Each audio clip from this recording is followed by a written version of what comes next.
I never thought a flat tire on a dusty Montana highway would change my entire life. But there I was, 23 years old, sweating under the July sun, staring at my useless rental car while my phone displayed those dreaded words, "No service."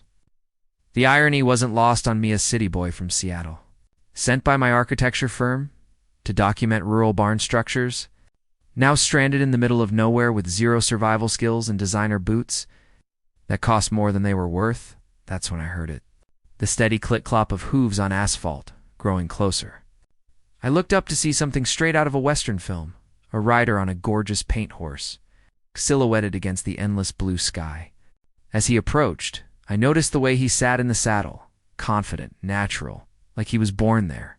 He wore a faded denim shirt with the sleeves rolled up, a weather-beaten cowboy hat, and a smile that somehow managed to be both friendly and cautious at the same time. "Looks like you could use some help," he called out, his voice carrying that easy drawl I'd only heard in movies. He dismounted with a practiced motion, though I noticed he kept one hand on the saddle for balance. That's when I saw the metal brace on his left leg, partially visible beneath his worn jeans. "Name's Ryan Mitchell. My family's ranch is about 2 miles up the road." I introduced myself as Alex, trying not to stare at the brace or the way he moved with a slight limp as he walked toward my car. There was something immediately disarming about him. Maybe it was the genuine warmth in his hazel eyes, or the way he looked at my expensive rental car with amusement rather than judgment. He examined the tire with the expertise of someone who'd fixed 1,000 problems with his own 2 hands, then straightened up with a slight grimace that he tried to hide. "This isn't getting fixed out here," Ryan said, pushing his hat back slightly. "But I can call my brother to bring the truck and a spare. You're welcome to wait at the ranch. It's too hot to stay out here, and cell service is non-existent for another 10 miles. He paused, studying me with an expression I couldn't quite read. "Unless you'd rather wait with your car? I understand if you're not comfortable with strangers." Something about his honest, straightforward manner made the decision easy. "I'd appreciate that," I said, surprised by how much I meant it. There was no pretense with him, no city games or hidden agendas. Just a man offering help to someone who needed it.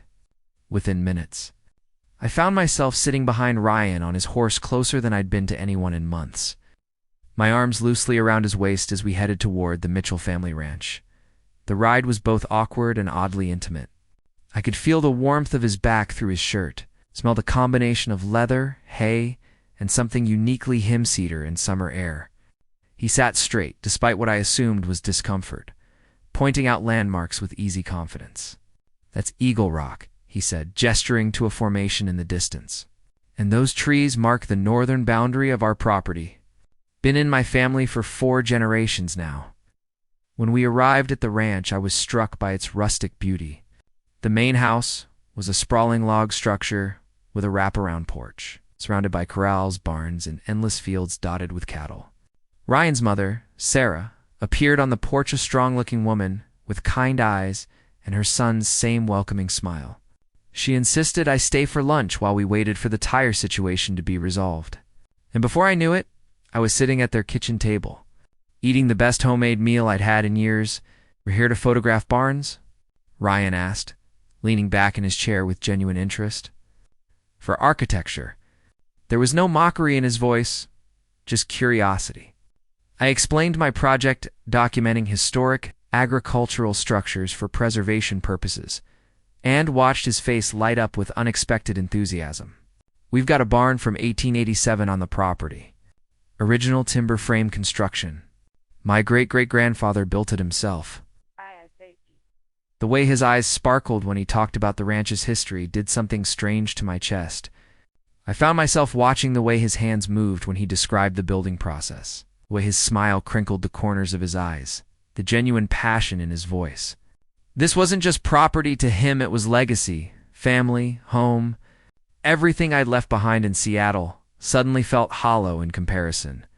His brother, Jake, arrived an hour later with a replacement tire, but by then, I'd already agreed to come back the next day to photograph the historic barn. "It's the least I can do after you rescued me," I said, though truthfully, I was already looking for any excuse to see Ryan again. There was something magnetic about him and authenticity I rarely encountered in my usual circles.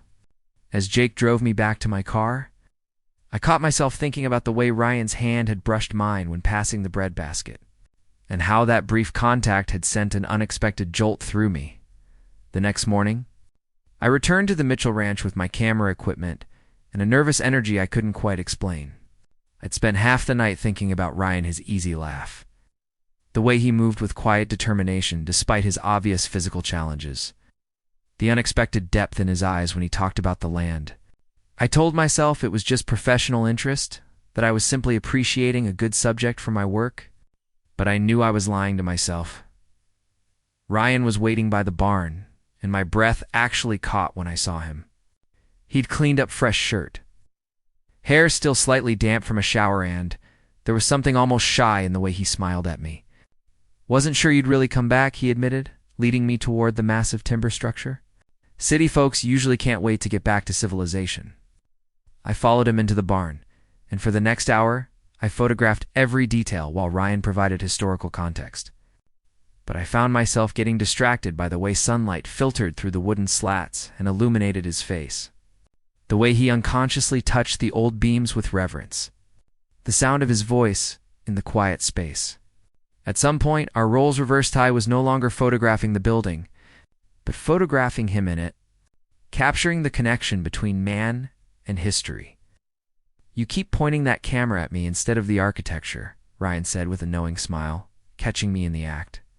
There was a teasing warmth in his voice, but also something else, a question, maybe, or a hope. Should I be worried? The moment hung between us, charged with an energy I recognized but wasn't ready to name. I lowered my camera, suddenly aware of how close we were standing, how the barn's intimate space seemed to press us together. "You're part of the story," I said softly, which was true, but not the whole truth. The whole truth was that I couldn't stop looking at him, couldn't stop wondering what it would feel like to close the distance between us, to see if his lips were as soft as they looked. The thought startled me. I dated casually in Seattle, but never felt this pull, this immediate and consuming attraction to someone I'd just met. Ryan held my gaze for a long moment, and I swore I saw something flicker in his eyes. Recognition. Maybe, or desire before. He looked away and cleared his throat. "Come on," he said, his voice slightly rougher than before. "Let me show you the hayloft.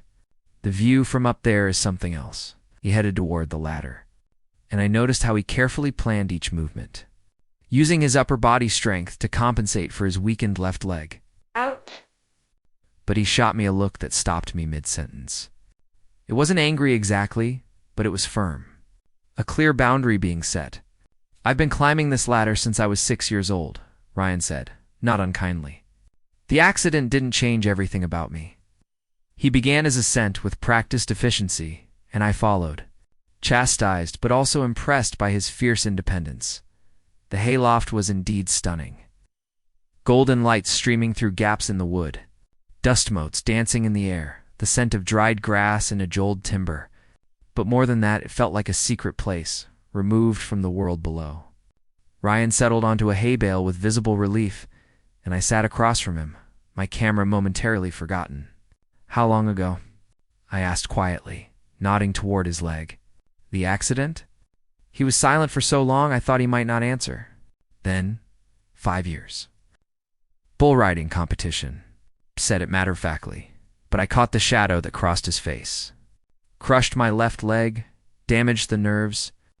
Doctors said I'd probably never walk again without assistance. Took 2 years of physical therapy to prove them wrong, but I've still got limited mobility and chronic pain." He looked at me directly, his expression carefully neutral. "That bother you?" The question caught me off guard. "Why would it bother me?" I asked, genuinely confused. Ryan's laugh was bitter, completely unlike the warm sounds I'd heard from him before. "You'd be surprised. People treat you different when you're not whole. They see the brace, the limp, and suddenly you're either someone to pity or someone to avoid." His jaw tightened. I learned pretty quick who my real friends were after the accident. Turns out most people can't handle imperfection. Something in his words resonated deep in my chest, touching on my own fears and secrets. "I don't think you're imperfect," I said quietly, the words escaping before I could filter them.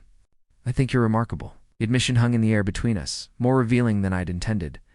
Ryan's eyes widened slightly, and for a heartbeat I thought I saw hope bloom in his expression before he shuddered it away. "You don't know me, Alex," he said, but his voice was softer now, almost gentle. "You've been here one day." But even as he said it, we both knew something was happening between us, something neither of us had planned for. Something that felt both terrifying and inevitable. The air in the loft seemed to thicken, charged with unspoken words and unnamed feelings. I could hear my own heartbeat, could see the pulse jumping in Ryan's throat. The moment broke when his phone buzzed. "Jake needs help with the fence in the south pasture," Ryan said, standing with obvious reluctance. "But, if you're not sick of us country folk yet, we're having a bonfire tonight. Some friends from neighboring ranches. Nothing fancy, just beer and stories." He paused, not quite meeting my eyes. "You'd be welcome to come. If you want." I absolutely wanted. More than I'd wanted anything in a long time. "I'd like that," I said, trying to sound casual when my heart was racing. "What time?" The smile that lit up Ryan's face was worth every confused feeling churning in my chest. As we climbed down from the loft and walked back toward the main house, I couldn't help but notice how right this felt, this place, this moment, this man beside me. And that realization scared me more than I was willing to admit. I returned to the ranch that evening as the sun painted the Montana sky in shades of amber and rose. I'd changed clothes 3 times at my motel, finally settling on jeans and a casual button-down, trying not to examine too closely why I cared so much about how I looked. The bonfire was already crackling when I arrived. Surrounded by a dozen or so people sitting on hay bales and lawn chairs, their laughter carrying across the evening air. Ryan spotted me immediately and stood, his face lighting up in a way that made my stomach flip. "You made it," he said, and there was genuine warmth in his voice that did dangerous things to my composure. "Come on, I'll introduce you around." He placed a hand on my shoulder, casual, friendly, but I felt the touch like electricity through my entire body. I wondered if he felt it too, if he noticed the way I leaned almost imperceptibly into his touch. The evening unfolded with an easy warmth I'd never experienced in Seattle's competitive social scene. Ryan's friends were welcoming and curious, asking about my architecture work and city life with genuine interest rather than judgment. But I found myself constantly aware of Ryan's presence, where he was sitting, who he was talking to, the sound of his laugh above the crackling fire. It was like he'd become my personal magnetic north, and I couldn't stop orienting myself toward him. As the night wore on and people began drifting into smaller conversations, Ryan and I ended up sitting slightly apart from the main group, our chairs close enough that our knees almost touched. "You fit in better than I expected," Ryan said, his voice low and intimate in the firelit darkness. "Usually takes people longer to relax around this crowd. We can be a bit much if you're not used to small-town dynamics." "It's nice," I admitted, surprised by how true that was. "Everyone here actually seems to care about each other. In Seattle, most of my friendships are," I struggled for the word, "transactional, I guess. We network. We use each other to get ahead." I looked at him, his face half-shadowed by the flickering light. "This feels real." "You feel real." The words came out more vulnerable than I'd intended, exposing more than I was ready to share. Ryan's expression softened and he leaned slightly closer. "Can I ask you something?" When I nodded, he continued, "Are you seeing anyone back in Seattle?" The question was careful, almost too casual, and I caught the tension in his shoulders as he waited for my answer. My heart began to race because I recognized that particular brand of careful inquiry, the kind you make when the answer matters more than you want to admit. "No," I said, holding his gaze. "I'm not. Are you?" The question felt weighted with everything we weren't saying, all the tension that had been building since the moment we met. Ryan shook his head slowly, and something in his eyes made it hard to breathe. "No. Been single for about 3 years now. After the accident, dating got complicated. People either wanted to fix me or couldn't see past the disability." His voice dropped lower. "I got tired of being someone's project or someone's burden." "You're not a burden," I said fiercely, surprising myself with the intensity of my reaction. Without thinking, I reached out and placed my hand over his, where it rested on his knee.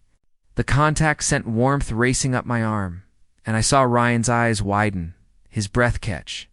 Neither of us moved for a long moment. Just stayed there with our hands touching, the fire crackling beside us, the rest of the world fading into background noise. "Alex," Ryan said quietly, his voice rough with emotion I couldn't quite identify. "I should tell you something." He turned his hand under mine, our palms touching now, fingers not quite interlacing but close, so close. I'm not good at dancing around things. I like honesty, even when it's hard. So I'm just going to say I'm gay. Have been my whole life, though it took me a while to stop running from it. My heart stopped, then started again at double speed. "Me too," I breathed, the admission feeling both terrifying and liberating. I mean, I'm still figuring it all out, I guess. But yeah, men. I'm attracted to men. It was the most honest I'd been with anyone in months, maybe years. In Seattle, I'd kept that part of myself carefully compartmentalized, never quite ready to fully embrace it or claim it. Ryan's fingers finally laced with mine, and the smile that crossed his face was breathtaking, joy mixed with relief, mixed with something that looked like wonder. "I was hoping," he admitted. "From the moment you got on my horse yesterday, I was hoping. The way you looked at me in the barn. The way you're looking at me now." He trailed off, squeezing my hand. "Tell me I'm not imagining this." "You're not imagining it?" I said, my voice barely above a whisper. The world had narrowed to just the warmth of his hand, intensity in his eyes, the way his thumb was tracing small circles on my palm. I wanted to kiss him so badly it physically hurt, wanted to close the small distance between us and taste the smile on his lips. But something held me back. Fear, maybe, or the knowledge that once we crossed this line, everything would change, before either of us could move. Someone called Ryan's name from across the fire. The moment broke, but the energy between us remained, crackling with promise and possibility. We pulled apart slowly, reluctantly, and Ryan stood to help his friend with something. But as he walked away, he glanced back at me with a look that said clearly, "This isn't over. We're not done." And I sat there in the firelight, my hands still tingling from his touch, wondering how I was supposed to survive the rest of the evening when all I wanted was to be alone with him. The bonfire eventually wound down, and people began heading to their trucks, calling out goodbyes and promising to catch up soon. Ryan walked me to my rental car, the two of us moving slowly, clearly neither wanting the night to end. "So," he said, when we reached my car, his hands shoved in his pockets, looking younger and more uncertain than I'd seen him. "You're staying in town for another week, right? For your project?" 2 weeks, actually," I said, leaning against my car and looking up at him. The ranch lights cast a soft glow. I could see every detail of his face, the slight stubble on his jaw, the curve of his lips, the hope in his eyes. "I still have a lot of barns to photograph." I paused, then added with more courage than I felt, "And I'd like to spend more time here. If that's okay?" "With you?" Ryan's smile was incandescent. "I'd like that too. More than you know." He stepped closer, and suddenly we were in each other's space again, the air between us charged with possibility. His hand came up slowly, giving me time to pull away, and cupped my cheek with a tenderness that made my breath catch. "I'm going to kiss you now," he said softly, his eyes searching mine. "If that's not okay, you need to tell me right now. Because I've been thinking about it all day, and I'm not sure I can stop once I start." "Don't stop," I whispered. And then his lips were on mine, soft and sure and perfect. The kiss started gentle, a careful question, but quickly deepened into something more urgent, more real. I felt his other hand slide to my waist, pulling me closer, and my arms went around his neck, fingers tangling in his hair. He tasted like beer and smoke and promise. And kissing him felt like coming home to a place I'd never been, but somehow always known. When we finally broke apart, both breathing hard, Ryan rested his forehead against mine. "Wow," he breathed, his voice rough with emotion. I wasn't expecting that. His hand stayed on my waist, steady and warm, and I didn't want him to ever let go. You're dangerous, Alex. You make me want things I stopped letting myself want. What kind of things? I asked, though I thought I knew because he was making me want impossible things too. Things like staying, like building something real, like giving up my carefully planned life for something uncertain and terrifying and absolutely right. Ryan pulled back just enough to look at me, his expression serious now, vulnerable in a way that made my chest ache. Everything, he said simply. I want everything with you, and I've known you for less than 48 hours. That should scare me, but somehow it doesn't. He paused, his thumb tracing my jawline in a gesture so tender it made my eyes sting. But I also know you have a life in Seattle, a career.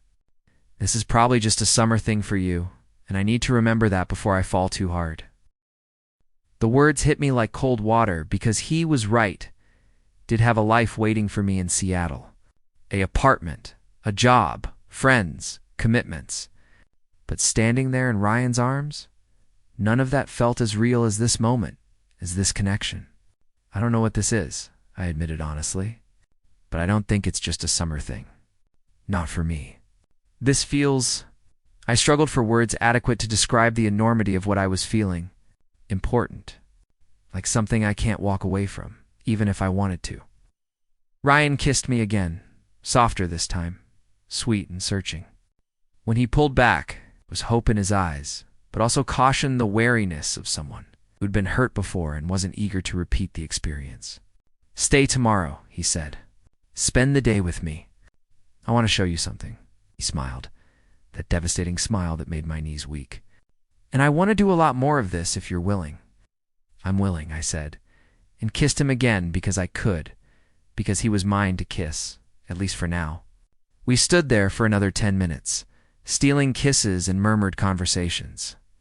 Neither wanting to be the first to leave, finally, reluctantly, I got in my car. And Ryan leaned through the window for one last kiss, his hand lingering on my shoulder. Drive safe, he said softly. Text me when you get back to the motel so I know you made it okay. As I drove away, watching him in my rearview mirror until the darkness swallowed him, I realized I was in serious trouble. This was supposed to be a simple work trip, document some barns, get some fresh air, go back to my real life. But Ryan Mitchell had changed everything with his honest eyes and genuine heart and kisses that made me believe in possibilities I'd never let myself consider before. I was falling fast and hard, and for the first time in my life. I wasn't sure I wanted to stop. The next morning, I woke up to a text from Ryan. Come early. Dress comfortable. Bring an open mind. I smiled at my phone like an idiot, already anticipating the day ahead. When I arrived at the ranch, Ryan was waiting with 2 horses saddled and ready. You ever ridden before? He asked, that playful glint in his eye that I was already learning meant adventure. Once, at summer camp when I was 12, I admitted, eyeing the large animal with some trepidation. I fell off and sprained my ankle. Ryan laughed and took my hand, leading me to the smaller of the 2 horses. This is Daisy. She's the sweetest horse we have, practically bomb-proof. She'll take good care of you. He spent the next 20 minutes teaching me the basics, how to sit, how to hold the reins, how to communicate with the horse, and I tried to focus on his words rather than the way his hands felt, adjusting my posture. The warmth of his body when he stood close. We rode out across the ranch. Ryan leading us on a path that wound through fields and along a creek bed, the morning sun warm on our shoulders. He was patient with my inexperience, calling back encouragement and guidance, occasionally riding closer to check on me. There was something incredibly attractive about seeing him in his element, confident, capable, completely at home in this wild landscape. The brace on his leg didn't slow him down at all. If anything, he moved with even more grace on horseback than on foot. After about an hour, we reached a small valley tucked between rolling hills, and my breath caught at the beauty of it. A clear stream ran through the center, wildflowers carpeted the ground, and ancient cottonwood trees provided dappled shade. This is my place, Ryan said softly as we dismounted. When everything got too loud after the accident, the doctors, the therapy, everyone's expectations, I'd come here. It's the only place I could hear myself think. The fact that he'd brought me here, shared this private sanctuary with me, felt significant. We let the horses graze and settled by the stream, sitting close enough that our shoulders touched. For a while, we just existed in comfortable silence, listening to the water and the birdsong. Then Ryan said, "Tell me about Seattle, about your life there. I want to know everything." So I told him about my job at the architecture firm, the long hours and competitive environment, the apartment I'd furnished with careful precision, about my friends who were more colleagues than confidants, the surface-level dating I'd done. It's the constant feeling that I was performing a version of myself rather than actually living. I thought that was what success looked like, I admitted, picking at the grass. But sitting here with you, it all feels kind of empty. Ryan was quiet for a moment, then, "What would you do if you could do anything? If you weren't worried about expectations or security or what you're supposed to want?" The question hung in the air, and I realized no one had ever asked me that before. I'd always been so focused on the shoulds and the ought-tos that I'd never considered what I actually wanted. "I don't know," I said slowly. "Maybe something like this. Preservation work, but hands-on. Working with communities to protect their history, their stories." I looked at him, surprised by my own answer. "I've spent so much time photographing buildings, treating them like objects to study, but you've shown me they're more than that. They're connections to people, to legacy. I'd like to be part of keeping that alive." Ryan said simply. "There's tons of work like that out here. Rural communities desperate to preserve their heritage, not enough people with the skills to help." He nudged my shoulder with his. "Just saying, if you ever got tired of the city?" It was said lightly, but I heard the real question underneath. Would you ever consider staying? Instead of answering directly, I turned to face him fully. "Tell me something true," I said. "Something you don't usually share?" Ryan studied me for a long moment, his expression becoming serious. "Okay," he said finally. "The accident.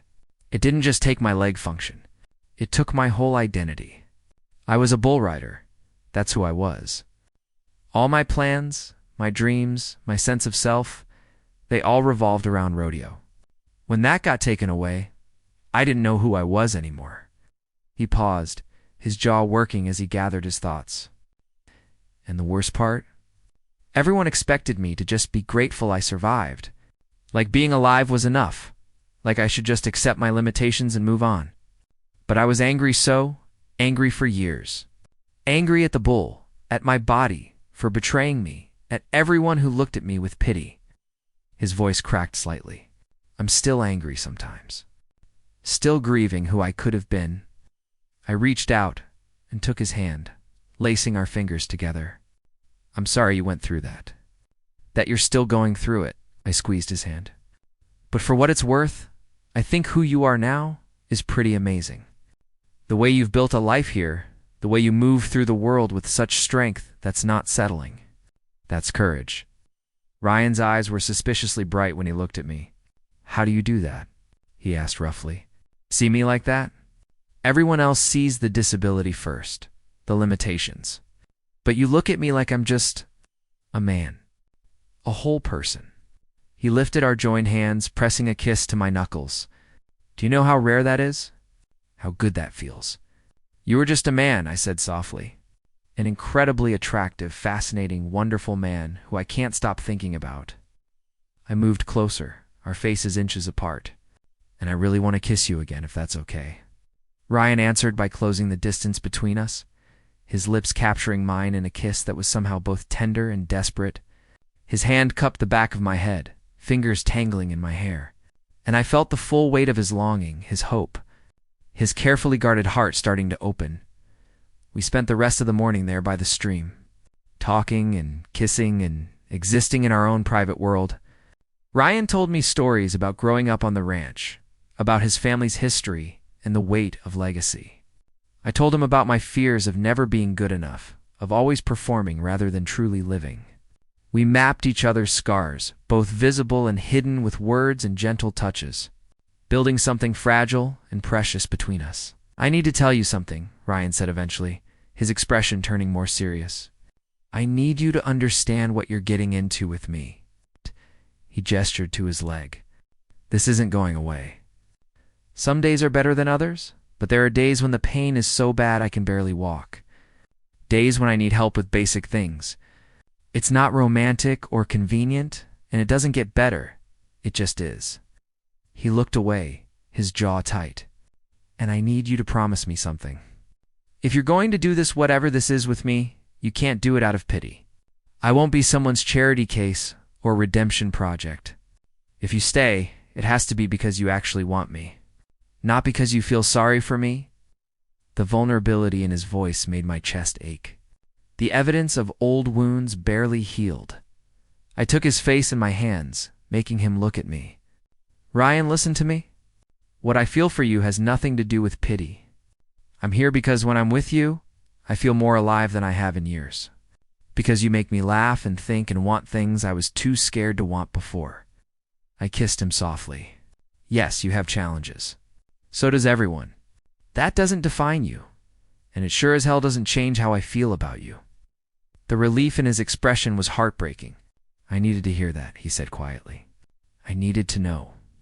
He pulled me against him, and we sat there wrapped in each other, the sun climbing higher, the world peaceful around us.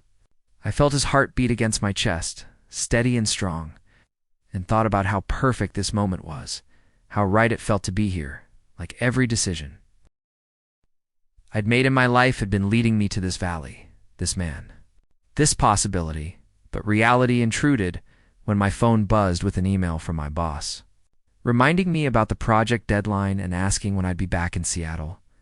Ryan must have felt me tense because he pulled back slightly. Everything okay? He asked, though I could see the worry creeping into his eyes, the fear of the outside world crashing back in. Just work, I said, but the moment had shifted. The reminder of my other life, the one waiting for me, the obligations and expectations sat between us like a physical presence. I have 2 weeks before I need to submit my findings. After that, I trailed off because I didn't know how to finish that sentence. After that, what? Did I go back to Seattle and try to maintain a long-distance relationship? Did I give up everything I'd worked for? Did I say goodbye to Ryan and try to forget this ever happened? After that, you go back to your life, Ryan finished for me, his voice carefully neutral. I know. I've always known, and I could see the hurt in his eyes, the resignation of someone bracing for inevitable loss. Let's not think about it now, okay? We have 2 weeks. Let's just enjoy the time we have, it was said pragmatically. But I heard the desperate hope underneath the wish that somehow 2 weeks would be enough to change everything. We rode back to the ranch in a silence that was no longer comfortable. Both of us lost in our own thoughts. When we arrived, Ryan helped me dismount, his hands lingering on my waist. Stay for dinner, he asked, and I could hear the unspoken plea. Don't leave yet. Don't make me face the reality of your leaving. So I stayed, and we spent the evening with his family, laughing and eating and pretending that everything wasn't about to become impossibly complicated. But that night, lying alone in my motel room, I couldn't stop thinking about the choice I was going to have to make. Stay and build something real with Ryan, giving up the life I'd worked so hard to create. Or leave and go back to Seattle, carrying the memory of these perfect days like a wound. Neither option felt right, and yet I knew I was running out of time to figure it out. The clock was ticking, and every day brought me closer to a decision that would change everything. The next week passed in a blur of stolen moments and growing intimacy. My days developed a rhythmed morning spent photographing barns and historic structures. Afternoons and evenings with Ryan. We fell into an easy pattern, learning each other's rhythms and preferences. I discovered he was a morning person who liked his coffee black and strong, that he had a terrible singing voice he only unleashed when he thought no one was listening, that he got quiet when his leg hurt but would never admit it. Ryan showed me corners of Montana I never would have found on my own hidden waterfalls, abandoned homesteads with stories etched into their walls, overlooks where you could see for miles. We talked about everything and nothing, building a foundation of genuine friendship alongside the growing romantic connection. He asked about my childhood in Seattle, and I told him about rainy days spent in libraries, about parents who measured success in salary and prestige, about always feeling like I was performing rather than living. They don't know, do they? Ryan asked one evening as we sat on his porch watching the sunset. Your parents, about you being gay? It wasn't really a question. He'd picked up on my careful avoidance of the topic. I shook my head, feeling shame creep up my neck. I told myself I was waiting for the right time, but honestly, I was just scared. Scared of disappointing them, of losing their approval, of having to defend who I am. Ryan's hand found mine in the growing darkness. "It's not easy," he said quietly. "Coming out. Especially when you don't know how people will react." He paused. Then, my dad struggled with it when I told him. He's old school, grew up in a time when being different meant being wrong.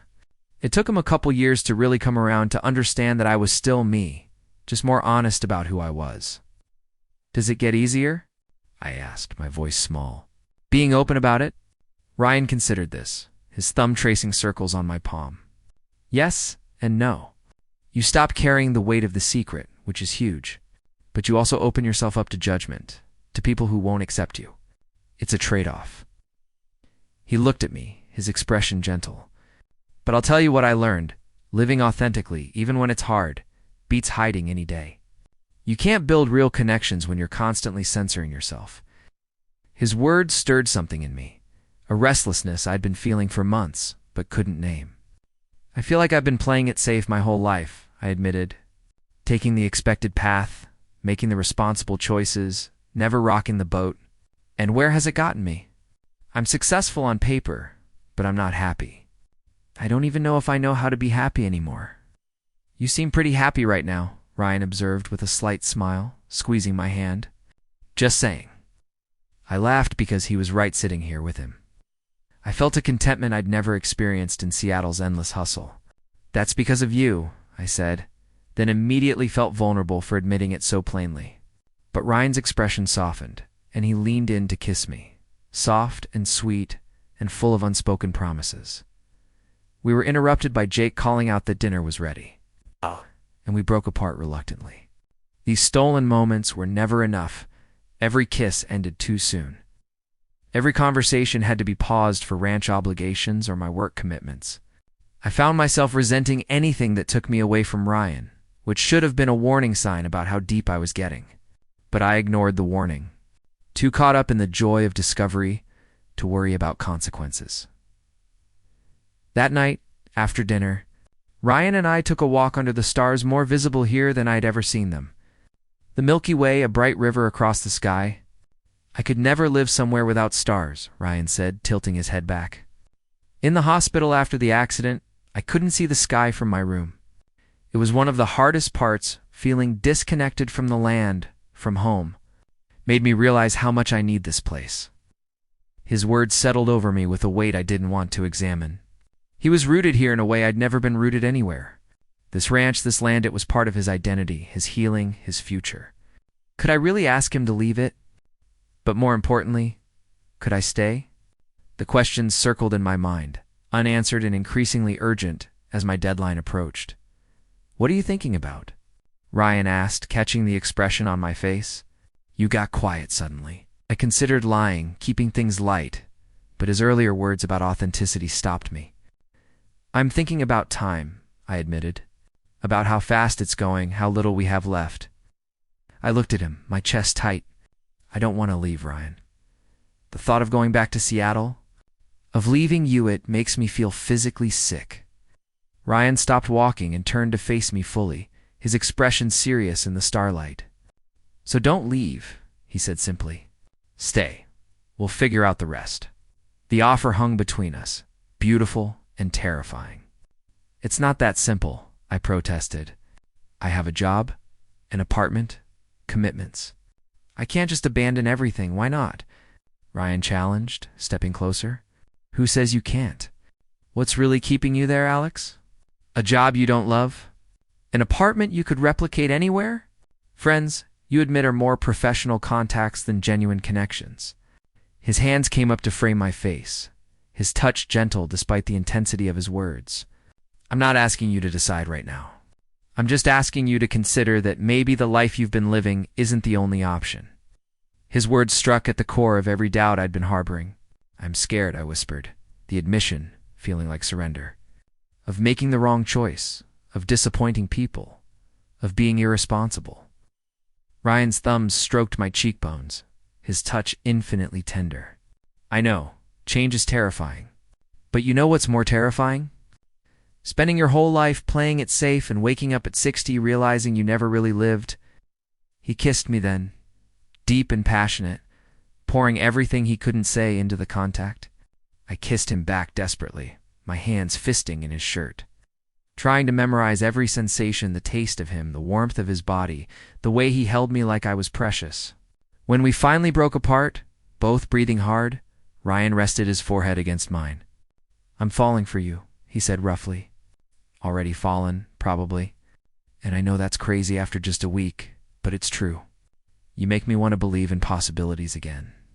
"I'm falling too," I admitted, the words feeling like both a gift and a burden. "But I don't know how to make this work. I don't know how to bridge the gap between what I want and what I'm supposed to do." Ryan pulled back slightly, his expression pained. "I can't make that decision for you, Alex. I won't be the reason you give up your life. And I won't resent you for choosing security over risk. This has to be your choice." We walked back to the house in heavy silence, the joy of the evening dimmed by reality's intrusion. When Ryan walked me to my car, his kiss goodnight was tinged with sadness, with the awareness that time was slipping away and we still didn't have answers. "I love you," I wanted to say, but the words stuck in my throat. Too big and too permanent for the temporary nature of what we had. As I drove back to the motel, my phone rang my boss, calling to discuss the project timeline and my return date. I let it go to voicemail, unable to face that conversation yet. But I knew I couldn't avoid it forever. The real world was calling me back, and I was going to have to decide, safe and expected or risky and real. Ryan or Seattle. The career I'd built or the life I was starting to want. That night, I barely slept, my mind cycling through scenarios and possibilities. Every option seemed to require giving up something essential. And I couldn't see a path that wouldn't hurt someone: Rianne, my parents, myself. By morning, I was exhausted and no closer to an answer. But I knew one thing for certain. I was in love with Ryan Mitchell. And that changed everything. The second week began with a tension underlying every interaction. Ryan and I were both aware of the ticking clock, the approaching deadline, and it colored everything we did. We still spent every possible moment together. But there was a desperation to it, now trying to cram a lifetime of experiences into days, as if we could somehow make up for the time we were about to lose. On Tuesday, Ryan took me to a neighboring ranch where his friend was hosting a summer barbecue. It should have been fun, good food, friendly people. Easy conversations, but I found myself watching couples with an ache in my chest. I saw the ease they had with each other, the unquestioned assumption of a future together. And it made our situation feel even more precarious. Ryan must have noticed because he found me alone on the porch and pulled me into a quiet corner. "Hey," he said softly, his hand on my cheek. "Where'd you go? You've been distant all evening." I wanted to lie, to keep things light, but I was so tired of pretending.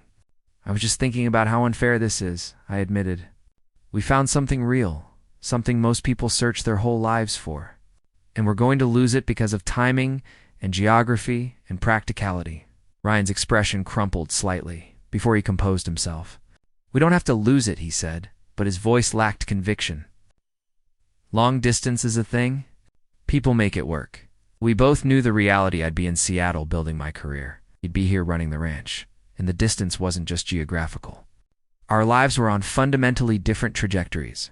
"Do you resent me?" I asked quietly. "For having to leave?" Ryan was silent for a long moment, his jaw working. "Sometimes," he finally admitted, and the honesty hurt more than a lie would have. "Not because I want to, but because it feels like I'm not enough.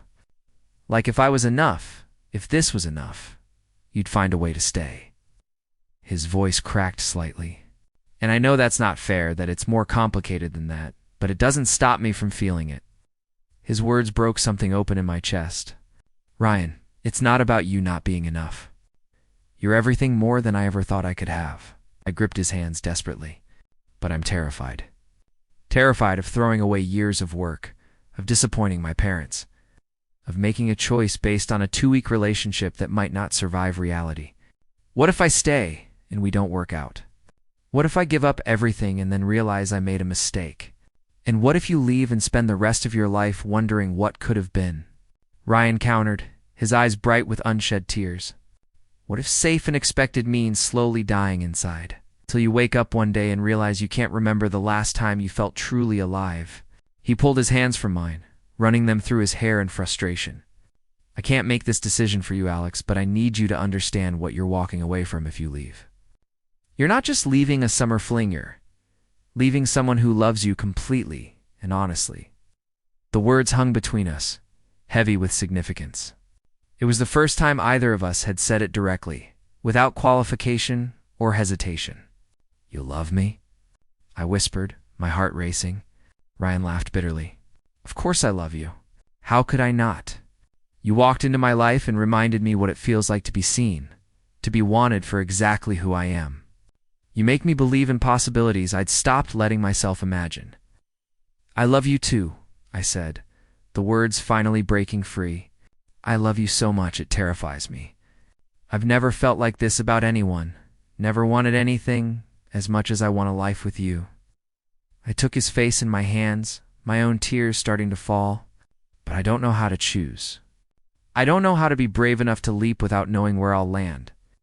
Ryan kissed me then, desperate and raw, and I tasted salt his tears or mine. I couldn't tell. When we broke apart, he pressed his forehead to mine. Then figure it out, he said roughly. But do it fast, because I don't know how many more goodbyes I can practice. Every night when you leave, every time I watch you drive away, it feels like a preview of how this ends. And it's killing me. We left the barbecue shortly after, both too emotionally raw to pretend at normalcy. Ryan drove me back to my car at his ranch in silence, the tension in the truck thick enough to choke on. When we arrived, he didn't immediately let me go. Come inside, he said quietly. Stay tonight. Just stay. There was a weight to the request, an acknowledgement that time was running out and we needed whatever moments we could steal. I followed him into the house, up to his room, a space I hadn't seen before, filled with rodeo trophies and family photos and the accumulated evidence of a life lived. We lay down together on his bed, fully clothed, just holding each other in the darkness. Tell me about your dreams, I said softly, my head on his chest, listening to his heartbeat. The ones you had before the accident and the ones you have now. Ryan was quiet for so long I thought he might not answer. Then, before I dreamed of being world champion, of touring the circuit, making a name for myself, proving I was the best. It was all-consuming. Every decision I made was in service of that goal. He paused, his hand stroking through my hair. After the accident, those dreams died. And for a long time, I didn't let myself dream about anything because hoping hurt too much. But lately, since meeting you, I've started dreaming again. I dream about building a life here that's about more than just survival. About finding someone to share it with, to build something real and lasting. His voice dropped lower. I dream about mornings waking up next to you, about working the ranch together, about a future that feels full instead of empty. His words painted a picture so vivid, so desirable, that it physically hurt. That sounds perfect, I whispered. That sounds like everything I didn't know I wanted. We held each other tighter, and eventually exhaustion won out over anxiety. I fell asleep in Ryan's arms, and for a few hours, I let myself exist in the fantasy that this could be my every night, my forever. I woke before dawn to find Ryan already awake, watching me with an expression I couldn't quite read. Morning, he said softly, brushing hair back from my forehead. You talk in your sleep. Did you know that? I felt heat creep up my neck. What did I say? Ryan's smile was gentle, tinged with sadness. You kept saying, stay, over and over. I want to stay. The confession hung between us, more honest than anything I'd managed while conscious. I do want to stay, I admitted, the morning light making it somehow easier to be truthful. Every day I want it more. But wanting something and being able to have it aren't the same thing. Ryan sat up, his expression becoming more serious. Alex, I need to ask you something, and I need you to really think about the answer. He took my hand, his grip firm. If none of the practical stuff existed, if you didn't have a job in Seattle, if your parents' expectations weren't a factor, if you didn't worry about money or security, would you stay? Stripped of all the reasons you think you should leave, what does your heart actually want? The question cut through all my careful rationalizations, all my logical arguments, and the answer was immediate, undeniable, terrifying. I'd stay. Without hesitation, I'd stay. Ryan's eyes searched mine, and I saw hope bloom there, bright and fragile. Then maybe everything else is just noise, he said quietly. Maybe the practical stuff is what you figure out after you decide what you actually want, not before. He brought my hand to his lips, kissing my knuckles. I'm not saying it would be easy. I'm not saying there won't be sacrifices and compromises. But we could build something here, together. If you're brave enough to try. His words resonated in my chest, and for the first time, the path forward seemed almost clear. Not easy, but clear. I need to make some calls, I said slowly, my mind already racing through possibilities. I need to talk to my boss, my parents, figure out what's actually possible. I looked at Ryan, feeling both terrified and exhilarated. I can't promise it'll work out, but I want to try. I want to fight for this. For us. The smile that broke across Ryan's face was incandescent, pure joy mixed with relief. He kissed me hard, pulling me against him, and I felt his heart racing in time with mine. That's all I'm asking. He breathed against my lips. Just try. Fight for this. Because I promise you, I'll be fighting too. With everything I have. We spent the morning in his bed talking through possibilities and logistics, building a framework for how this might actually work. The problems were still there, my job, my apartment. The practical realities of uprooting a life, but they no longer felt insurmountable. They felt like challenges to overcome, rather than walls to stop me. And with Ryan beside me, his hand in mine, his faith in us, palpable. I started to believe it might actually be possible, but I also knew the hardest conversations were still ahead. I had to call my boss, had to tell my parents, had to start the process of dismantling the life I'd built and reconstructing it here. And there was always the chance it wouldn't work, that reality would prove more difficult than hope. But looking at Ryan, seeing the love and trust in his eyes, I knew I had to try. Because some opportunities only come once. And I wasn't going to let fear keep me from the best thing that had ever happened to me. I spent the next 2 days in a whirlwind of phone calls and difficult conversations. First, I called my boss and explained the situation that I'd found an opportunity to do.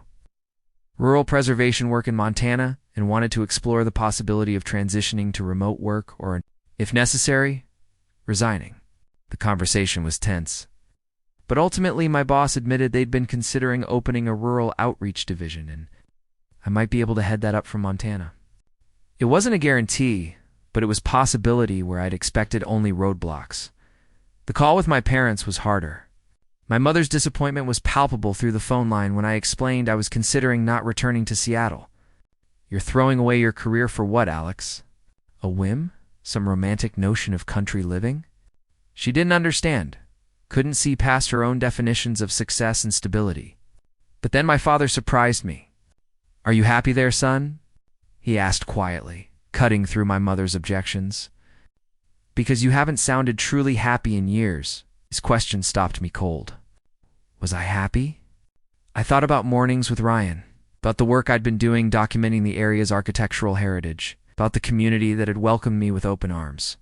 Yes, I said, the word feeling like truth in a way few things in my life had. I'm really happy here, Dad, for the first time in a long time. I feel like I'm living my life instead of just going through the motions. There was a long silence. Then maybe that's your answer. Your mother and I want you to be successful, but more than that, we want you to be fulfilled. If Montana gives you that. He trailed off, and I heard him and my mother arguing in the background before he came back on the line. Come visit for Thanksgiving. Bring this person you've been spending time with. Let us meet them. Then we'll talk about what comes next. It wasn't full acceptance, but it was more than I dared hope for. When I told Ryan about the conversations, he pulled me into a fierce hug. See? Not insurmountable. Just challenges. But then his expression grew serious. There's something I need to tell you, though. Something you should know before you make any final decisions. The gravity in his tone made my stomach clench with anxiety. What is it? Ryan gestured for me to sit, then settled beside me on his porch steps. I told you about the accident, about my leg. What I didn't tell you is that it's progressive. He wouldn't meet my eyes, staring instead at his hands. The nerve damage doesn't stay static, it degenerates over time. Slowly, but steadily. My doctors have told me that by the time I'm 40, I'll probably need a wheelchair for anything more than short distances. The information hit me like a physical blow, not because it changed how I felt, but because I could see the fear in Ryan's expression, the bracing for rejection. I'm not trying to scare you off, he continued quickly, but you deserve to know what you're signing up for. It's not going to get better. If anything, it'll get harder. There'll be more doctor appointments, more accommodations, more limitations. And I need you to really think about whether you can handle that long term. I took his face in my hands, making him look at me. Ryan, listen to me. I'm not going anywhere. Whatever comes, we'll face it together. I kissed him softly. You're not a burden. You're the person I love, and love means staying through the hard stuff, not just the easy parts. I saw his eyes fill with tears, watched as he struggled to believe me. I mean it, I said fiercely. I'm all in. For better or worse, sickness and health, all of it. You can't know that yet, Ryan protested, but his voice was thick with emotion. You can't know what it's really like to be with someone with my limitations. The frustrating days, the canceled plans because I'm in too much pain, the reality of navigating a world that isn't built for disability. It's not romantic, Alex. It's hard and frustrating and sometimes demoralizing. Then we'll figure it out together, I said simply. You've been doing it alone for 5 years, but you don't have to anymore. Let me be your partner, Ryan. Let me share the hard stuff along with the good. I pulled him against me, feeling him finally break, his shoulders shaking with silent tears. I'm not going anywhere, I repeated over and over, until I felt him start to believe it.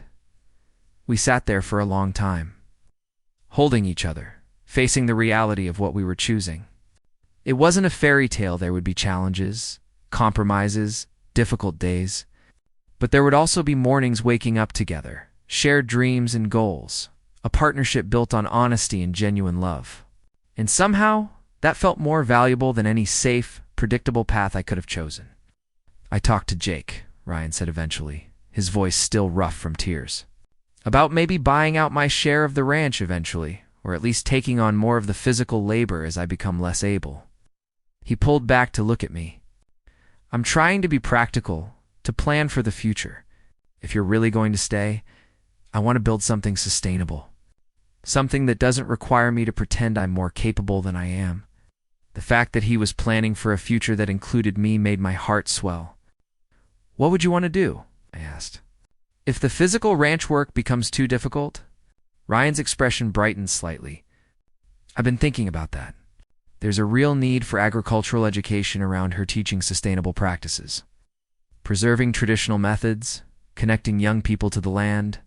I could do that, use my experience without needing to be in the saddle 8 hours a day. We spent the evening planning, dreaming, building a framework for a future that felt increasingly real. I'd continue my preservation work, possibly expanding it into consulting for rural communities. Ryan would gradually transition from active ranch management to education and mentorship.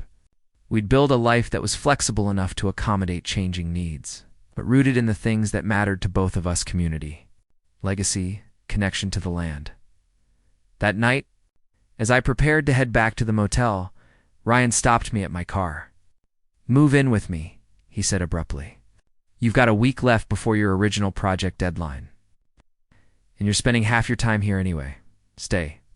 Really stay. Let's see what this looks like in real life before you commit to anything permanent. The offer was both practical and romantic, and I knew he was right. We needed to test this in reality. Not just in stolen moments and optimistic conversations. Okay, I said, surprising both of us with the immediacy of my answer. Okay, I'll move in. Let's do this for real. Ryan's smile was brilliant, and he kissed me with a passion that promised everything and nothing. Hope and uncertainty braided together. As we stood there in the gathering darkness, I realized I was making the choice not someday, not eventually, but now. I was choosing Ryan, choosing Montana, choosing a life that was uncertain and risky, and absolutely right. The next morning, I checked out of the motel and brought my belongings to the ranch. It wasn't much. He'd been traveling light for the project, but the act of unpacking my things in Ryan's room felt significant. His mother gave me a knowing smile when she saw my car in the driveway, and Jake punched my shoulder in that universal sign of male approval. This was happening. I was really doing this, and terrifying as it was. Standing in Ryan's room with my clothes hanging beside his, looking at our toothbrushes side by side in the bathroom, I felt something I hadn't experienced in years: certainty. This was where I was supposed to be. This man, this place, this life, it all felt like coming home to somewhere I'd never been, but had always been searching for. The practical problems remained. The challenges ahead were real. But none of that seemed to matter as much as the simple truth that I loved him and he loved me, and we were choosing each other. Living with Ryan revealed dimensions of our relationship we'd only glimpsed before. I learned his routines, the way he stretched every morning to manage his pain, his fierce independence about doing things for himself, even when I could see it was difficult, his habit of sitting on the porch every evening to watch the sunset. He learned mine, that I was hopeless before coffee, that I liked to work in complete silence, that I had a tendency to overthink everything until he forced me to stop spiraling. We had our first real fight. 3 days after I moved in, I'd been trying to help with ranch work and had inadvertently done something in a way that made things harder for Ryan's limitations. "I don't need you to manage everything around my disability," he'd snapped, frustration evident in every line of his body. "I'm not fragile, Alex. Stop treating me like I might break." "I'm not," I'd shot back, my own frustration boiling over. "I'm trying to be considerate, to make things easier." "Why is that a problem?" We'd argued in circles, both of us too hurt and defensive to really hear each other. Until finally, Jake had intervened with an exasperated, "You two need to learn to communicate before you drive each other crazy." His words had broken through our anger, and Ryan and I had taken a long walk to cool down and actually talk. "I spent 5 years proving I could do things independently," Ryan had explained, his voice calmer. "Every time someone tries to help, it feels like they're saying, 'I'm not capable.' I know you don't mean it that way, but that's how it lands." I'd listened, really listened, and understood that my eagerness to help had been hitting a wound I didn't know existed. "I'll do better," I'd promised, "but you have to meet me halfway. If you need help, you have to be willing to ask instead of suffering in silence until you're in so much pain you can barely function." Ryan had nodded reluctantly, and we'd established a system. He'd tell me when he needed help, and I'd stop assuming. It wasn't perfect, but it was honest, and it worked. Those small conflicts and resolutions taught us how to be partners, how to navigate the reality of building a life together. We learned to read each other's moods, to provide space when needed and closeness when wanted. I discovered that Ryan became quiet when overwhelmed. While I tended to talk through problems, we found compromises. He'd let me know when he needed silence. I'd journal my anxieties instead of verbally processing them every time. But alongside the challenges were moments of pure joy. Mornings waking up together, Ryan's arm heavy across my waist, cooking dinner side by side, moving around each other with increasing ease. Evenings on the porch, talking about everything and nothing, his hand in mine. Late nights tangled together, learning each other's bodies with gentle reverence, discovering new forms of intimacy. These moments felt sacred, like proof that we were building something real and lasting. My work was thriving too. The Rural Preservation Project had expanded beyond my original scope. I'd been contacted by 3 other Montana communities interested in similar documentation. My boss had officially approved my transition to heading the new Rural Outreach Division, which meant I could stay in Montana permanently while still maintaining my career. Everything was falling into place in a way that felt almost too good to be true. But there were still hard days. Days when Ryan's pain was bad enough that he could barely get out of bed, and I felt helpless watching him suffer. Days when I missed aspects of city life, the easy access to culture, the anonymity, the diversity. Days when the weight of the choice I'd made felt heavy, when I wondered if I'd made a mistake giving up the life I'd built. On one of those hard days, about 3 weeks after I'd moved in, Ryan found me sitting alone outside, staring at nothing. "Talk to me," he said, settling beside me with a slight grimace. "What's going on in that head of yours?" I wanted to deflect, to pretend everything was fine, but we'd promised honesty. "I'm scared," I admitted. "Scared that I've made a choice I'll regret. Scared that the newness will wear off and I'll realize I gave up too much. Scared that I'm not strong enough for this." Ryan was quiet for a moment, then, "You think I'm not scared too?" "I'm terrified that you'll wake up one day and realize you settled, that you could have had an easier life with someone else, that my limitations will become too much and you'll leave." He took my hand, squeezing tight. "But here's what I've learned. Fear is just part of loving someone. The uncertainty, the vulnerability, the risk of loss, it comes with the territory. We can't eliminate it. We can only decide it's worth it." "Is it worth it?" I asked, needing to hear him say it. "Even on the hard days, even when you're in pain and frustrated and wondering if you made the right choices, it's worth it." Ryan turned to face me fully, his expression fierce. "Every single day, Alex, every moment with you is worth whatever comes. You make me better, make me believe in things I'd stopped believing in. Hard days don't change that. If anything, they prove it, because even on my worst days, having you here makes them bearable." His words dissolved something in my chest, the knot of anxiety that had been building. "I feel the same way," I said. "Even when I'm scared or uncertain, I know being here with you is right. It's the most right thing I've ever done." We held each other as the sun set, and I felt the certainty return, not the absence of fear, but the decision that love was worth the risk. That night, we had friends over for a bonfire, the same group from my first week, who'd become genuinely welcoming as I'd integrated into the community. Someone brought a guitar, and we sang terrible renditions of country songs while Ryan's hand stayed warm in mine. I looked around at the faces lit by firelight, heard the easy laughter and genuine affection, and felt overwhelmed by gratitude. This was community. This was belonging. This was home. "Happy?" Ryan murmured in my ear, pulling me against his side. "Incredibly," I answered, and meant it completely. The path that had brought me here, the flat tire, the chance meeting, the decision to stay had seemed like a detour from my planned life. But now, I understood it had been the route to exactly where I needed to be. Not despite the challenges, but because facing them with Ryan had shown me what I was truly capable of. As the evening wound down and guests began leaving, Ryan's mother pulled me aside. "I want to thank you," she said quietly, her eyes warm, "for seeing my son the way you do, for not being scared off by his challenges. He's been alone for too long, convinced no one would want him as he is.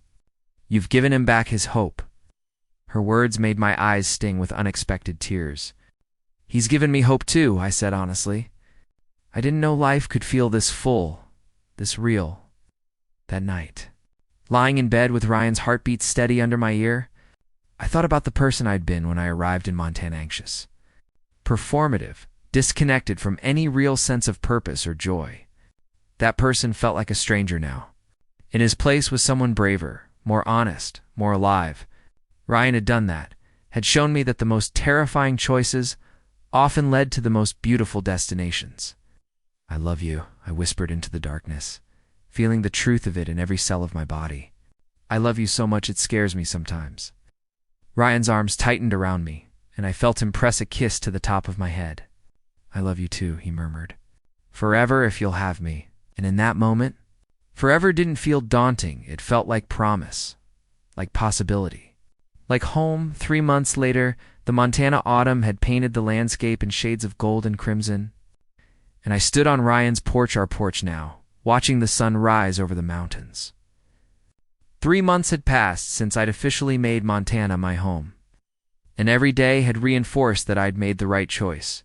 There had been challenges, certainly adjusting to small-town life, navigating Ryan's bad pain days, learning the rhythms of ranch life, but there had also been profound joy. My preservation work had blossomed beyond anything I'd imagined. I'd consulted for 6 different communities, helped secure grants for 3 historic building restorations, and was currently writing a book about Montana's agricultural architecture. The work felt meaningful in a way my Seattle job never had. I was helping preserve history, supporting communities, building something lasting, and I got to do it all while living with the man I loved. Ryan appeared in the doorway. 2 cups of coffee in hand, his hair adorably messy from sleep.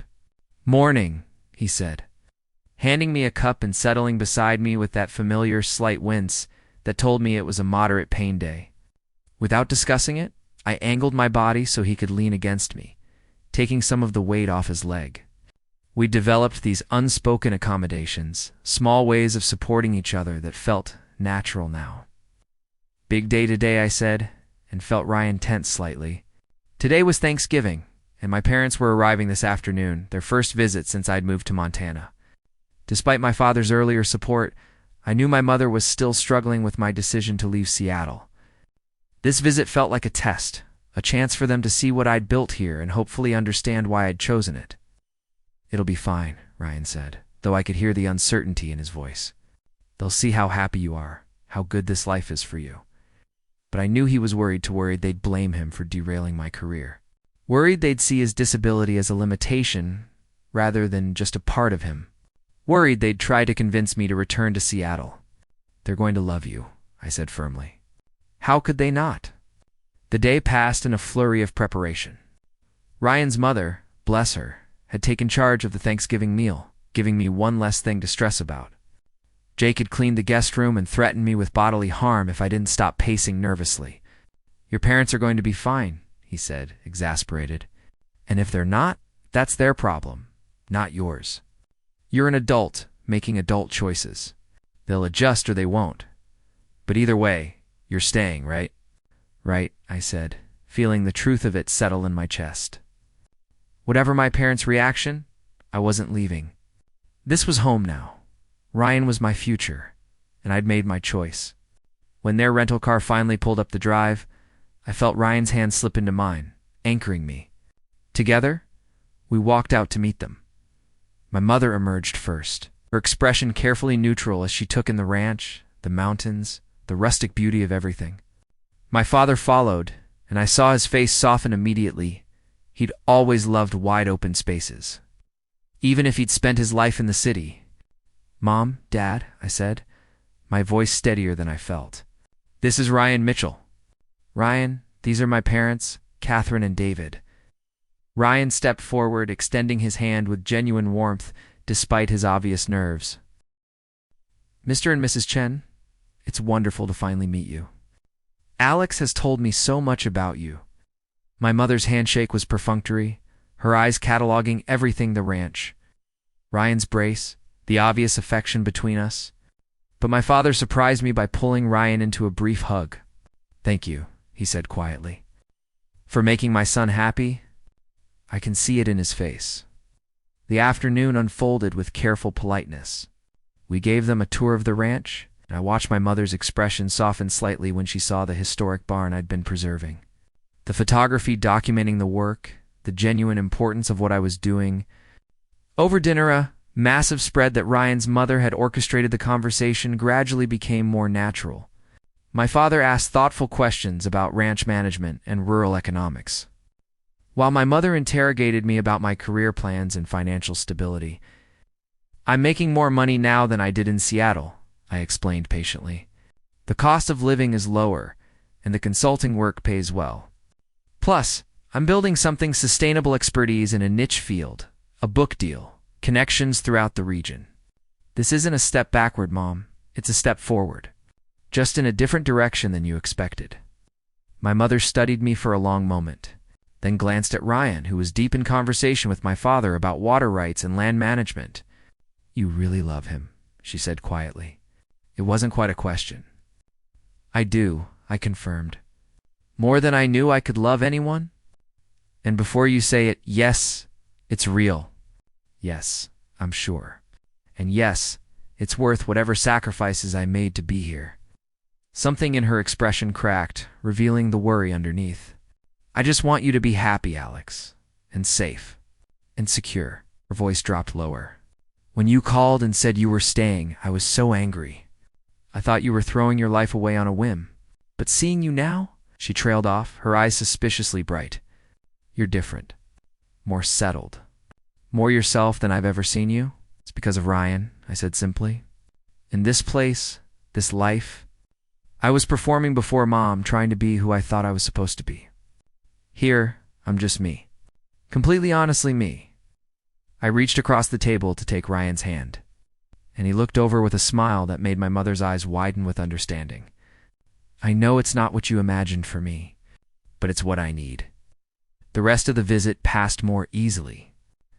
My mother thawed considerably, especially after Ryan spent an hour showing her his great-great-grandfather's original homestead. Journals and the ranch's historical documents. She'd always loved history, and I saw her eyes light up with genuine interest. My father took me aside before they left and said, "I'm proud of you, son, for having the courage to choose authenticity over expectation. That's harder than it sounds." After they drove away, Ryan pulled me into a fierce hug. "That went better than I expected," he said, his relief palpable. "Your mom is terrifying, but I think she might actually like me by the end." I laughed, feeling lighter than I had in days. "She does. She's just protective. But she sees what I see, that we're good together, that this works." I pulled back to look at him.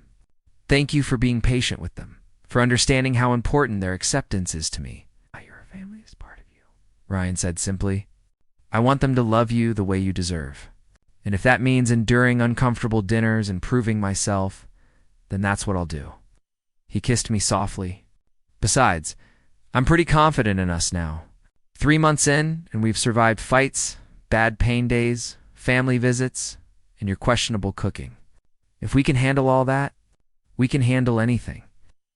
That night, lying in bed, I thought about the journey that had brought me here.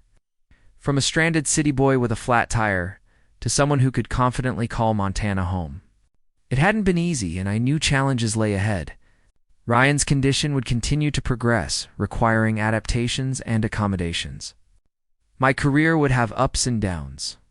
We'd face the same struggles any couple faces, complicated by disability, distance from my family, and the realities of rural life. But I also knew, with absolute certainty, that I had made the right choice. Because every morning I woke up beside Ryan felt like a gift. Every evening watching the sunset from our porch felt like peace. Every moment of building a life together felt like purpose.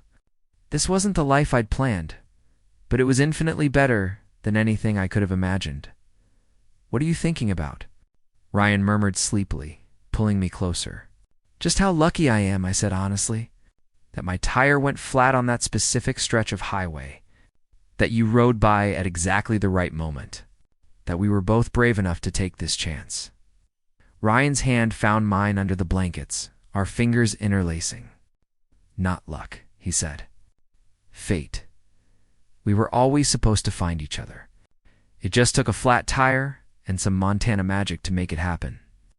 I thought about his words as sleep began to claim me. Maybe he was right. Maybe some connections are written in the stars, just waiting for the right moment to manifest. All I knew was that I'd been tricked not by Ryan, but by my own assumptions about what life should look like. I'd thought success meant climbing corporate ladders and impressing people who didn't matter. But real success, I'd learned, was this: loving someone completely, being loved in return, and building a life that felt authentic and full. As Ryan's breathing evened out beside me and I felt the solid warmth of him against my side, I sent up a silent thank you to whatever force had led me here. 2 flat tires and cowboys, and the courage to choose love over fear. 2 Montana mornings and starlit nights, and a future that stretched ahead. uncertain but bright with possibility. This was home. Ryan was home. And I was finally, completely, perfectly where I belonged. The end. Or is it? Did this story touch your heart? The journey of Alex and Ryan doesn't have to end here. Their story is just beginning. Life on the ranch, new challenges, deeper connections, and the adventures of building a life together await. If you enjoyed this story, please like this video to support more LGBTQ+ romance stories. COMMINT below with your favorite moment or what you'd like to see in Part 2. Subscribe to never miss future stories about love, courage, and finding home in unexpected places. What happens next? How do Alex and Ryan navigate their first year together? What challenges arise as Ryan's condition progresses? Will they expand the ranch's mission? Could there be wedding bells in their future? Let me know in the comments. Would you watch Part 2? Your support helps me create more heartfelt stories about finding love against the odds, choosing authenticity over expectation, and building lives that matter. Thank you for being here. Thank you for believing in love stories like Alex and Ryan's. See you in the next story.